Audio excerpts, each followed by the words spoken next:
यहाँ पे लिखोगे set of values of x at which function is defined। जिस जिस वैल्यू पर हम लोग फंक्शंस को डिफाइन करेंगे वो सारा वैल्यूज क्या कहलाएगा, डोमेन कहलाता है। ठीक है, और वो सेट ऑफ वैल्यूज जो डोमेन को डालने पे आपको मिलता है, वो सारे सेट ऑफ वैल्यूज को क्या बोलेंगे, रेंज। और values of x at which function is defined। ठीक है, function is defined, set of values of fx is called range। ठीक है, तो वो सेट ऑफ वैल्यूज जो आपको डोमेन का अलग अलग वैल्यूज डालने पे मिल रहा है, वो सारे वैल्यूज के सेट को हम लोग रेंज बोलेंगे। ठीक है, और बता सकते हो श्वेता, तुम बताओगे कि रेंज किससे बिलोंग करता है?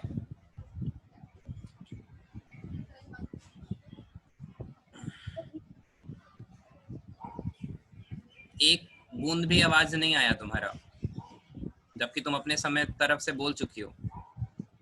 दीपिका बताओ, रेंज किससे बिलोंग करता है? Real number? नहीं नहीं, वो तो ठीक है, रियल नंबर से बिलोंग करेगा, एक्चुअली कोडोमेन बोलोगी। रेंज कहाँ से बिलोंग करता है? कोडोमेन से। ठीक है, वैसे यहाँ पर रेंज और डोमेन हमारा रियल नंबर्स का पार्ट है। आइडेंटिटी फंक्शन क्या होता है Vandita? fx equals to x। नहीं नहीं, वो तो ठीक है, जब उसमें कोई भी वैल्यू डालेंगे उसका आउटपुट सेम आएगा, उसका आउटपुट वही आता है। हाँ, तो ऐसे डिफाइन करोगे। आइडेंटिटी का मतलब होता है कोई भी अपना पहचान ना छोड़े, आइडेंटिटी पहचान वही रहे। 2 तो 2, 3 तो 3, -20 तो -20। चेतना क्लियर है? ठीक है,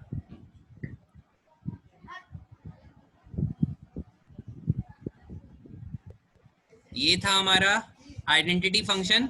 नेक्स्ट पढ़ना है आपको कांस्टेंट फंक्शन।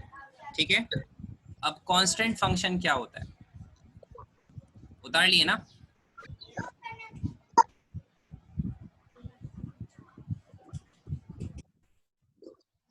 शिफत, आइडेंटिटी फंक्शन क्या होता है? सर एक मिनट ऊपर स्क्रॉल। ठीक है, फटाफट करो तो। शिफत, बस बस बस। आइडेंटिटी फंक्शन क्या होता है?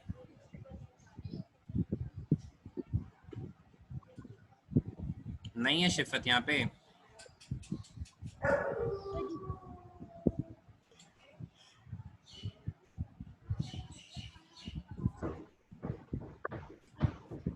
हो गया।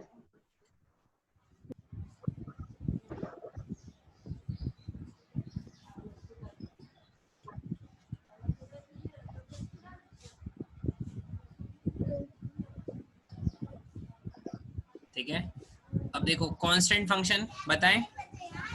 कांस्टेंट फंक्शन क्या होता है?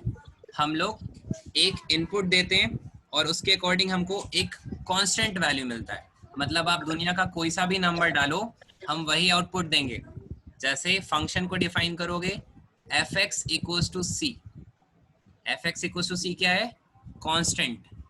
ठीक है, आप डालोगे 2, मिलेगा कांस्टेंट वैल्यू c। c कुछ भी ले लो, मान लेते हैं ले लो c का वैल्यू 9। आप डालोगे 8, सॉल्व करके मिलेगा 9। आप डालोगे 7, सॉल्व करके मिलेगा 9। मतलब कुछ भी डाल दो, आउटपुट वही आने वाला है। ठीक है, उसको क्या बोलोगे? उसको बोलेंगे कांस्टेंट फंक्शन। ठीक है, अब कांस्टेंट फंक्शन का ग्राफ कैसे बनेगा? तो उसको ऐसे समझ लो कि हमारा x एक्सिस और y एक्सिस है। ठीक है, आपको 1 मान लेते, ये हमारा कांस्टेंट वैल्यू। ये हमेशा देखो, ध्यान रखना, रिजल्ट y एक्सिस पे, इनपुट x एक्सिस पे, रिजल्ट y एक्सिस पे। तो मानो आपने 1 डाला या 2 डाला या 3 डाला या 4 डाला, कुछ भी नंबर डाले या फिर बीच का नंबर डाले, 1.5 डाले, आपको एक ही वैल्यू मिल रहा है, एक कांस्टेंट वैल्यू मिल रहा है। ठीक है, तो आप जो भी आपको कांस्टेंट वैल्यू मिल रहा है वहां से एक हॉरिजॉन्टल लाइन ले लो। अगर हॉरिजॉन्टल लाइन लोगे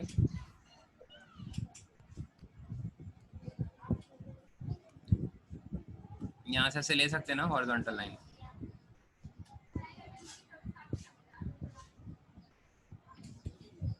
ठीक है, इस तरह से इसका ग्राफ बनेगा। मतलब आप अगर लेते हो इनपुट,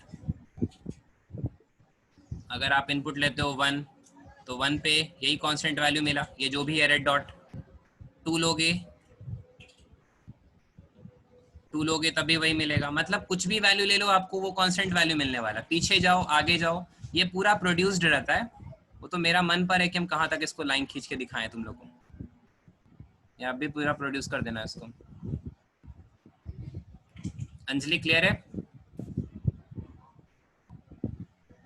यस सर। ठीक है, तो कांस्टेंट फंक्शन क्या होता है? जिसका एक अपना कांस्टेंट रिजल्ट आता है। चलो वंदिता बताया जाए, ये हमारा फंक्शन का डोमेन क्या होगा?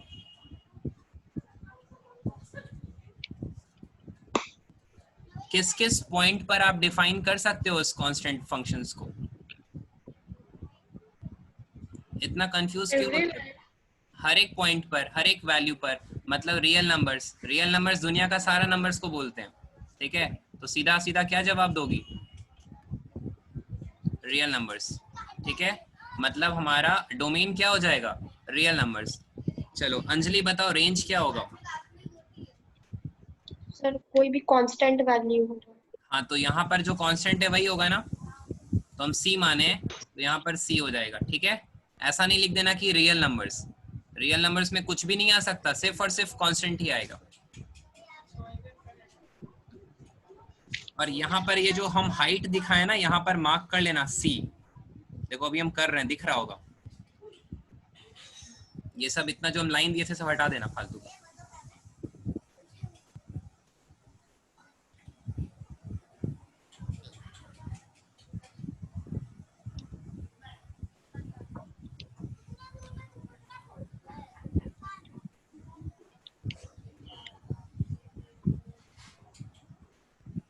चेतना समझ में आया कांस्टेंट फंक्शन?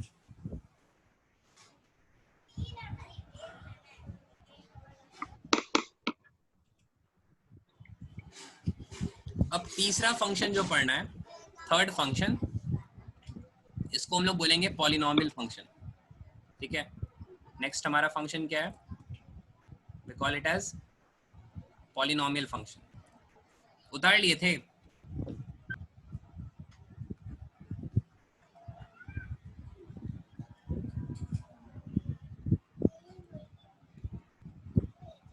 पॉलिनोमियल फंक्शन जैसे पढ़े हो 10th में, पढ़े हो आईसीएसई बोर्ड के सारे स्टूडेंट्स हो मोस्टली, तो 10th में पढ़े हो रिमाइंडर फैक्टर थ्योरम।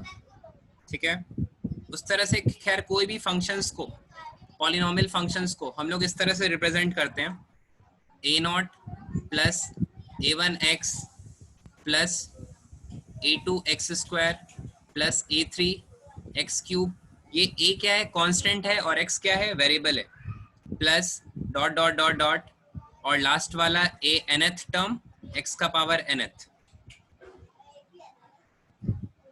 और जहां पर a0, a1, a2 dot dot dot an ये सारे क्या हैं? Are non negative integers.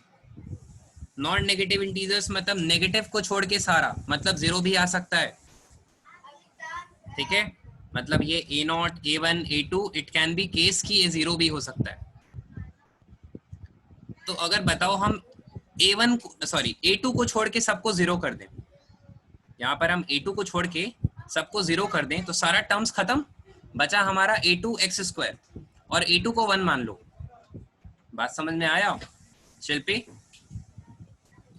a0, a1, a3 सबको जीरो मान लो तो सब खत्म हो गया। तो हमारा पॉलिनोमियल हम लोग एक एक्सप्रेस कर सकते, fx इक्वल्स टू x²। ये क्या है? एक तरीके का पॉलिनोमियल है। ये हमारा एक तरीके का पॉलिनोमियल फंक्शन है।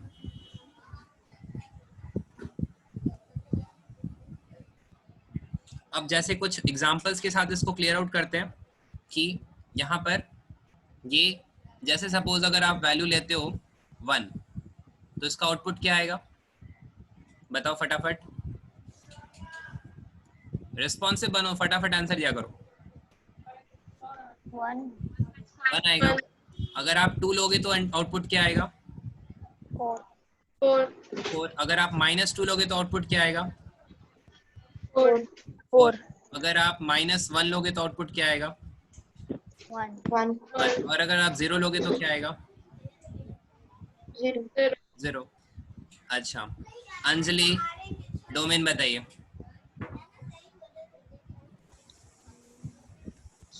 सर इसका डोमेन रियल नंबर होगा।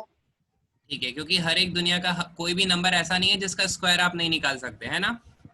तो अब जब हर एक नंबर्स का स्क्वायर निकाल सकते तो डोमेन क्या हो जाएगा हमारा, ऑल रियल नंबर्स। चलो अब बता दो आप, रेंज क्या होगा, हंसना मत, सोच के। रियल नंबर ही होगा। गलत। all non-negative integers.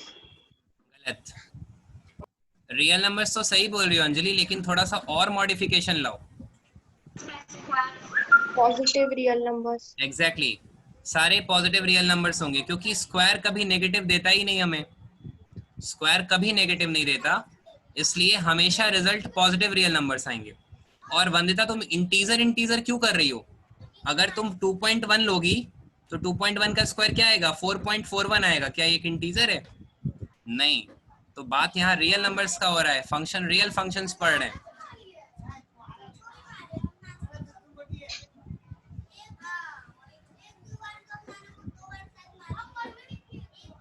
Okay, now if we talk about the graph of this function, इस फंक्शन का ग्राफ कैसे बनाओगे,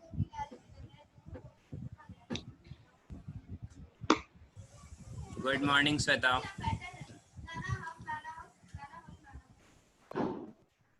देखो, अगर इस फंक्शन का ग्राफ के बारे में सोचो, थोड़ा सा सोचो, फील करो इक्वेशन को।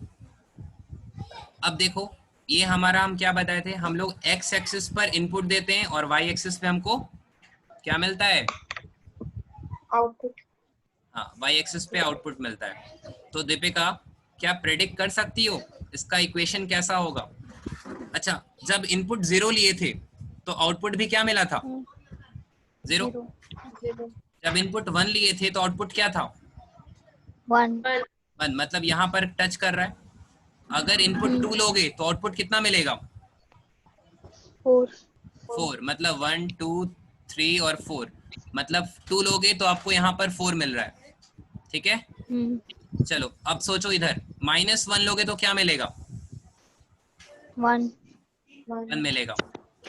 अगर आप -1 लेने पे 1 मिलता है, ये -1 है हमारा। -2 लोगे तो क्या मिलेगा, 4 मिलेगा, मतलब ये यहाँ पर टच कर रहा है समथिंग। मेरा पॉइंट्स देखना कहाँ कहाँ जा रहा है। अब अगर इन सारे यू शेप का ग्राफ, हाँ एक्चुअली ऐसा यू शेप मिलेगा हमको। यू शेप, हाँ वेरी गुड। तो अगर आप सारे पॉइंट्स को कनेक्ट करोगे, who said U shape, sir I Deepika. Good. इसको थोड़ा सा और परफेक्टली, मेरा पेन से नहीं हो रहा है, स्लिप कर रहा है, तुम लोग इसको और परफेक्टली बना लेना, ठीक है।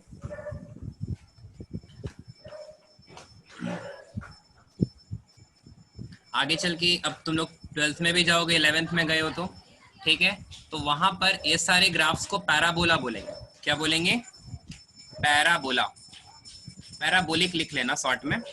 ये ग्राफ्स क्या कहलाते हैं, इस तरह के कर्व्स रहते हैं ना, तो इसको पैराबोलिक बोलते हैं, पैराबोलिक।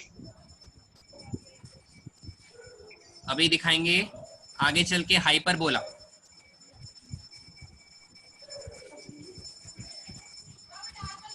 सर आप भी तो यहाँ पे नॉन नेगेटिव इंटीजर्स लिखे हैं, मतलब यहाँ A0 A1 A2। ये तो हम पॉलिनोमियल्स को डिफाइन किए ना, कि ये जो A0 A1 A2 होता है, ये सारा वैल्यूज नॉन नेगेटिव इंटीजर्स होता है। हम तुमसे फंक्शन के बारे में पूछे कि फंक्शन में आप इनपुट क्या क्या दे सकते हो, तो दुनिया का कोई भी नंबर का स्क्वायर पॉसिबल है, चाहे वो पॉइंट में ही क्यों ना हो। कभी 1.4 का स्क्वायर नहीं निकाली हो ना, कभी 2.1 का स्क्वायर नहीं निकाला है। तो इसका मतलब हर एक नंबर का स्क्वायर निकाल सकते, लेकिन स्क्वायर का निकालने के बाद जो भी रिजल्ट आएगा वो हमेशा पॉजिटिव आएगा। इसलिए रेंज बताए कि पॉजिटिव रियल नंबर्स होते हैं। रेंज में क्या आएगा, सारे पॉजिटिव रियल नंबर्स ही आएंगे। क्लियर हो रहा है?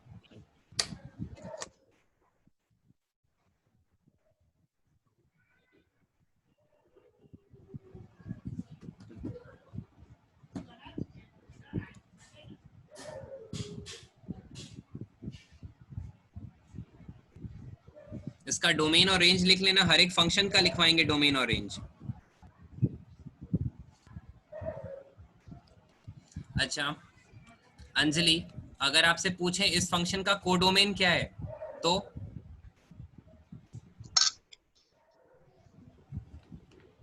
रियल नंबर ही होगा। यस, रियल नंबर्स होगा, क्योंकि रेंज हमेशा कोडोमेन का या तो इक्वल होता है या सबसेट होता है।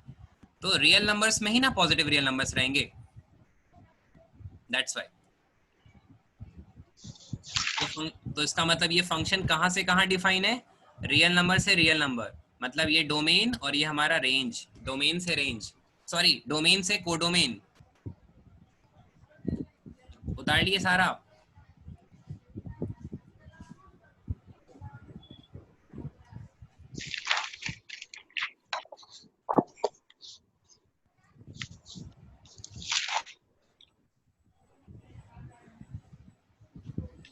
अब एक बात सोचो, हमारे पास एक फंक्शन है fx, ये भी पॉलिनोमियल का ही फंक्शन है।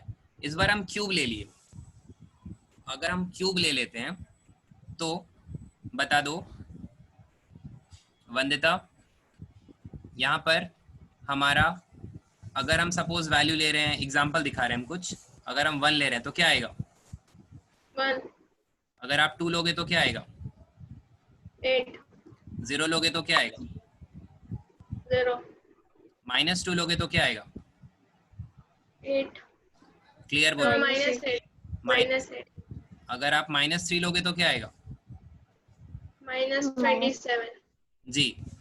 तो इस बात को सोचते हुए बता सकते हो कि ये इस फंक्शन का रेंज क्या है, इस फंक्शन का रेंज क्या होगा, रियल नंबर्स। सारे रियल नंबर्स होंगे, क्योंकि हर एक पॉइंट कोई सा भी दुनिया का नंबर नहीं है कि सर आप ऐसा नंबर ही दे दिए कि इसको क्यूब निकला ही नहीं। ऐसा होता है क्या कि किसी नंबर का क्यूब नहीं निकलेगा? हम तुमको √3 भी दे देंगे ना तो उसका भी तुम क्यूब निकाल दोगे।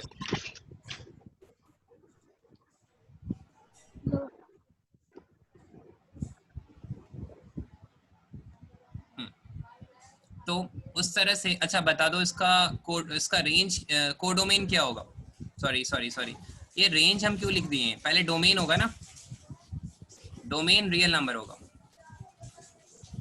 डोमेन क्या होगा, रियल नंबर्स। अच्छा अंजलि बताओ रेंज क्या आएगा, रियल नंबर्स। पॉजिटिव नेगेटिव कुछ नहीं बताओगी? दोनों आ रहे हैं। हाँ सही है, क्योंकि इसमें पॉजिटिव आने का कुछ नहीं है, स्क्वायर तो निकाल नहीं रहे कि पॉजिटिव ही आएगा, क्यूब निकाल रहे हैं, नेगेटिव का क्यूब नेगेटिव आता है, पॉजिटिव का क्यूब पॉजिटिव आता है। ग्राफ के बारे में बात करते हैं इस बार, थोड़ा ग्राफ को और अच्छे से समझना। सपोज ये ग्राफ है, अगर हम बात करेंगे इस ग्राफ का, ये 1 है, चलो बताओ दीपिका 1 पे क्या मिलता है, सर 1। 1 पे 1 मिलता है, मतलब मेरा पॉइंट कुछ यहाँ पर कोइंसाइड कर रहा है, ठीक है। चलो शिल्पी 2 पे क्या मिलेगा, 8 मिलेगा। हाँ तो ये हम थोड़ा सा छोटा छोटा लेंगे ना तो ज्यादा क्लियर होगा, बहुत बड़ा बड़ा हो जा रहा है। वेट वैल्यूज पास लेते हैं, ये 1 है, 2 है, 3 है, 4 है, 5 है, 6 है, 7 है, 8 है, इधर 1 2 3 4 5 6 7 8 9 दिस वे। हाँ अगर 1 ले रहे हो तो 1 मिल रहा है, मतलब ये पॉइंट, ठीक है, ये पॉइंट मिला। 2 लिए तो आपको क्या मिला, 8 मिला, मतलब 1 2 3 4 5 6 7 8 समथिंग यहाँ, ठीक है। अच्छा ये तो दिख रहा है। उसके बाद बता दो, यहाँ पे -1 है, -1 लेंगे तो अंजलि क्या मिलेगा?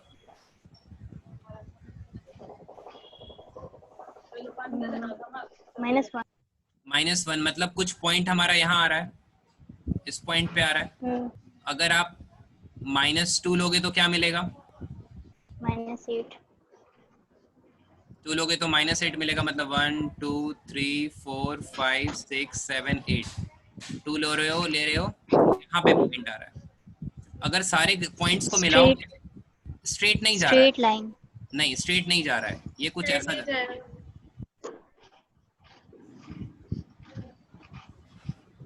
स्लैंटिंग।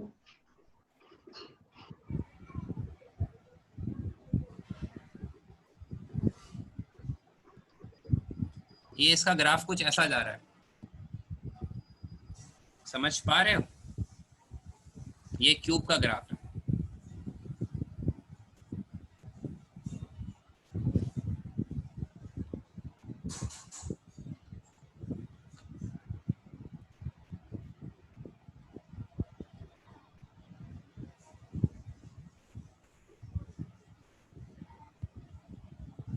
होप समझ में तो आ ही रहा होगा सारा, फंक्शंस कैसे बनाते हैं, कैसे ग्राफ उसका प्रेडिक्ट करते हैं। किसी को भी कोई दिक्कत हो रहा है, ज्यादा डिफिकल्टीज हो रहा है तो बोलो, क्योंकि हम बार बार बोलते हैं ये चैप्टर नहीं समझ में आएगा तो आगे कुछ नहीं समझ में आने वाला है।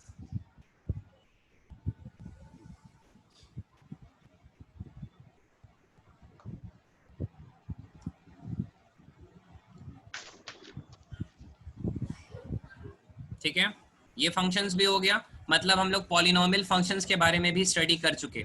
कितने फंक्शंस देखे हैं अभी तक? कॉपी में देख के बताओ। 3। क्या क्या? Identity, We studied about identity function, constant function और polynomial function।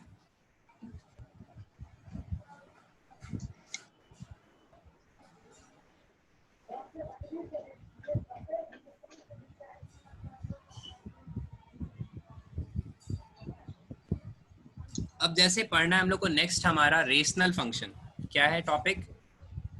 Rational function.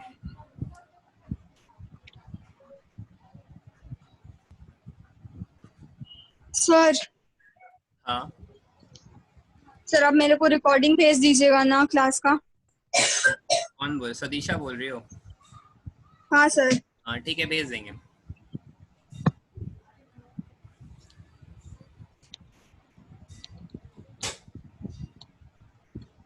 अब कंटिन्यू कर रही हो तुम अभी से सदीशा? Yes sir. अब कंटिन्यू कर रही हो ना अभी से, अभी नहीं ना छोड़ रही हो? नहीं सर अब नहीं। सिफत भी नहीं है बहुत देर से, पता नहीं। मानो एक फंक्शन है, ठीक है।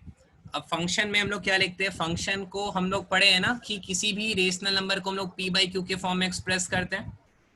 तो मानो ऊपर gx है, ठीक है, और नीचे hx है। अब यहाँ पर हमेशा कभी भी hx can never be equals to 0, okay? In case if hx is equals to 0, then the function is not defined. अगर सपोज तुम्हारे पास फंक्शन है fx equals to, तुम एक फंक्शन ले लो x² + 2 अपॉन x² + 3, ये फंक्शन है। तो अगर तुम्हारे पास कोई भी फंक्शन है x² + 2 अपॉन x² + 3, तो ये फंक्शन को कब डिफाइन करो? या फिर एक और फंक्शन ले लो fx equals to x + 2 upon x + 3।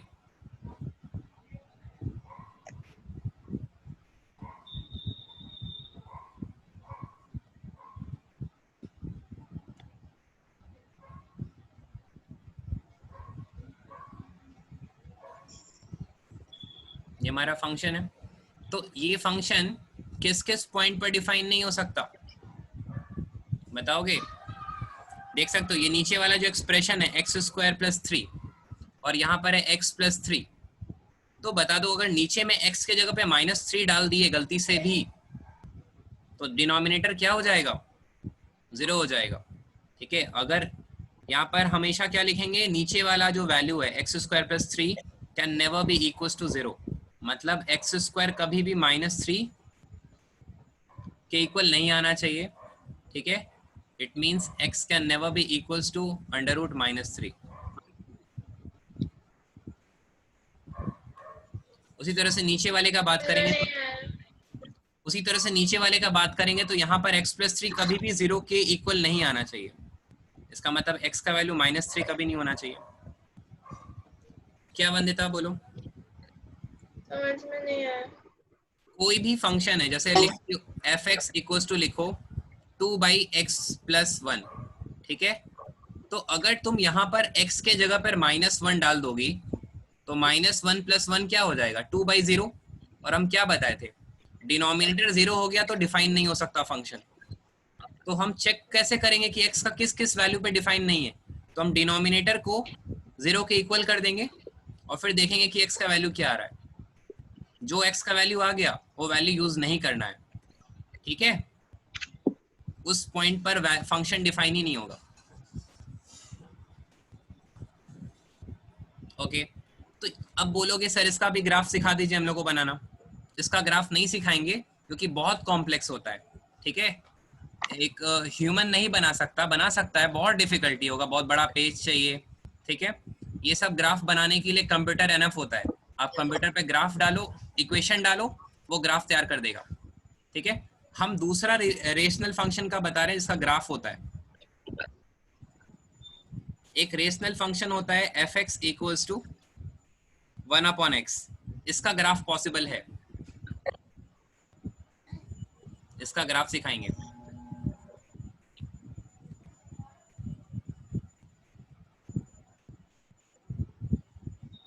इस फंक्शन का ग्राफ बताते हैं। पहले थोड़ा सोचो, इसके बारे में सोचो कि कैसा ग्राफ होना चाहिए। कर्व। कर्व ही आएगा, लेकिन पहले सोचो कि देखो यहाँ पर हम ऐसे इसको डिफाइन करते हैं। हम एक सपोज नंबर लाइन ले रहे हैं, हम एक नंबर लाइन लिए। ठीक है, इसको हम 4 पार्ट में डिवाइड करें नंबर लाइन, बीचों बीच 0 ले लो, इधर -∞, ओके, इधर 1 ले लो, इधर -1 ले लो, और ये हमारा पूरा नंबर लाइन। अब तुम सोचो 0 से 1 के बीच में कोई सा भी वैल्यू लो, x का 0 से 1 के बीच में कोई एक वैल्यू बोलो तो। 0.5। 0.5। तो अगर तुम यहाँ पर फंक्शन में 0.5 लोगे तो 1/0.5 आएगा, 10 ऊपर आ जाएगा, 5 2 = 10 हो जाएगा, तो हमको वैल्यू क्या मिला? 2 मिला। और छोटा वैल्यू लो, और छोटा वैल्यू लो तो कोई -0.2 0.2 लेते हैं। अगर हम 0.2 लेंगे तो ऊपर 10 आ जाएगा, हमको रिजल्ट 5 मिलेगा। मतलब हम जितना छोटा वैल्यू ले रहे हैं हमको उतना ही बड़ा वैल्यू मिल रहा है। बात समझ में आ रहा है? और देखो, और छोटा वैल्यू लेते हैं, यहाँ पे हम लेते हैं 0.01, ये तो और छोटा हो गया, ऊपर 100 आ जाएगा। समझ रहे हो? मतलब तुम जैसे जैसे 0 के पास जा रहे हो, तुम जैसे जैसे 0 की तरफ जा रहे हो, आउटपुट उतना ही बड़ा आ रहा है। बात क्लियर हो रहा है? हम जैसे जैसे 0 की तरफ जा रहे हैं उसका आउटपुट उतना ही बड़ा आ रहा है। ठीक है, तो इसका फंक्शन, अच्छा 1 से थोड़ा सा बड़ा नंबर लो, 1 से बड़ा लो। अगर आप 2 लोगे तो 1/2 कितना आता है? 0.5 आ रहा है। देखो अब छोटा होने लगा। बात समझ में आ रहा है? तो इसका ग्राफ कुछ ऐसा बनेगा।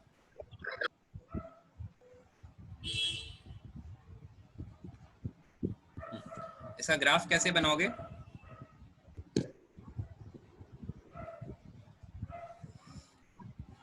वेट,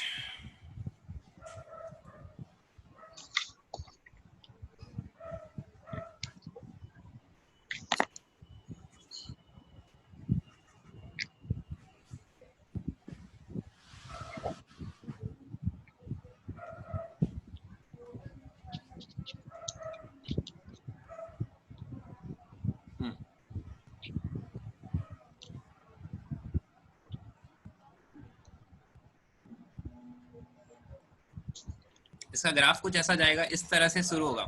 हम क्या बताए? अच्छा बताओ, इसका फंक्शन का डोमेन क्या होगा अंजलि? Sir real number. बस हो गया और कुछ नहीं। हम क्या बताए? Denominator can never be equals to 0, मतलब x का वैल्यू आप 0 नहीं ले सकते, तो all real real numbers number except 0। ठीक है।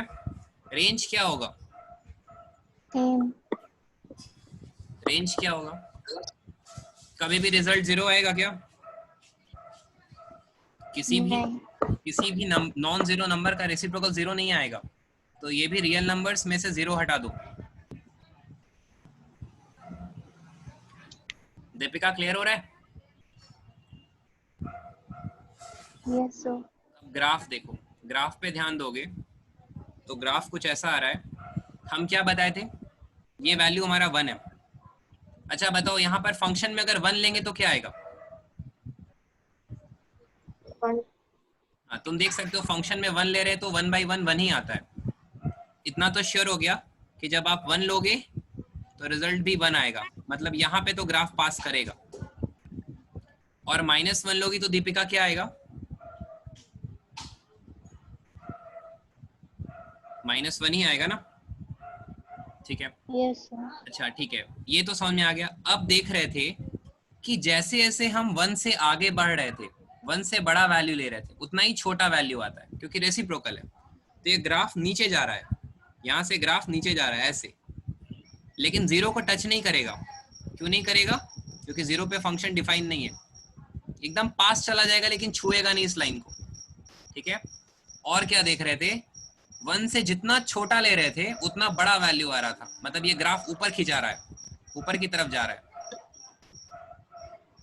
और ये भी इस लाइन के एकदम पैरेलल जाएगा, एकदम टच नहीं करेगा। लेकिन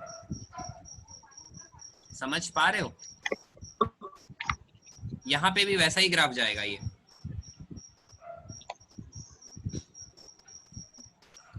-1 से, ठीक है, जितना बड़ा वैल्यू लोगे, -1 से बड़ा मतलब -0.2 इस तरह से लोगे, उतना ही बड़ा वैल्यू आएगा। मतलब ये ग्राफ कुछ ऐसे जाएगा इधर नीचे, और अगर उधर के बारे में बात करोगे तो ये ग्राफ कुछ ऐसे जाएगा। सेम होगा। कोई कुछ बोला? नहीं समझ में आ रहा है?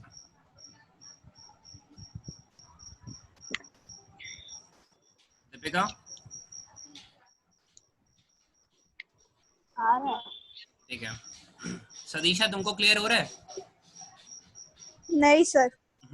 क्लास मिस कर दी इतना देर तो। सर बहुत जरूरी काम था एक्चुअली। ठीक है, कोई बात नहीं, रिकॉर्डिंग है, देख लेना। अब देखो,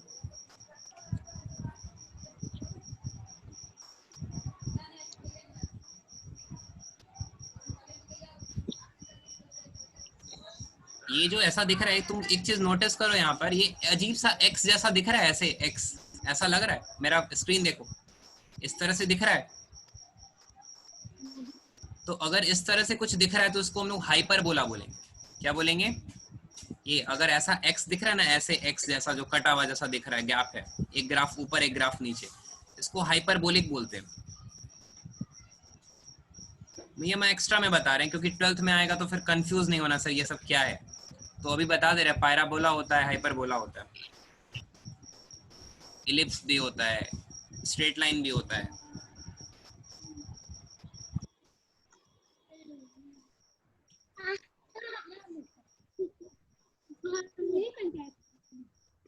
दीक्षा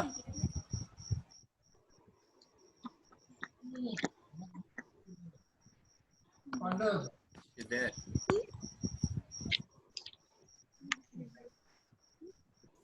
अंजलि समझ में आ रहा है सब कुछ?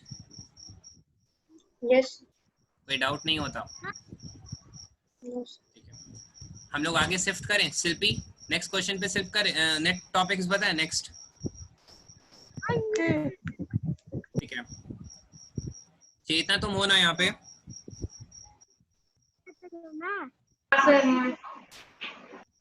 नेक्स्ट हमारा है मॉड्यूलस फंक्शन।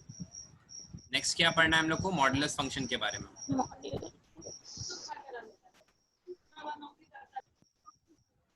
नेगेटिव 5 तो छोड़ देंगे, पॉजिटिव 5 तो उतारो, बता रहे हो। तुम क्या चाहते हैं?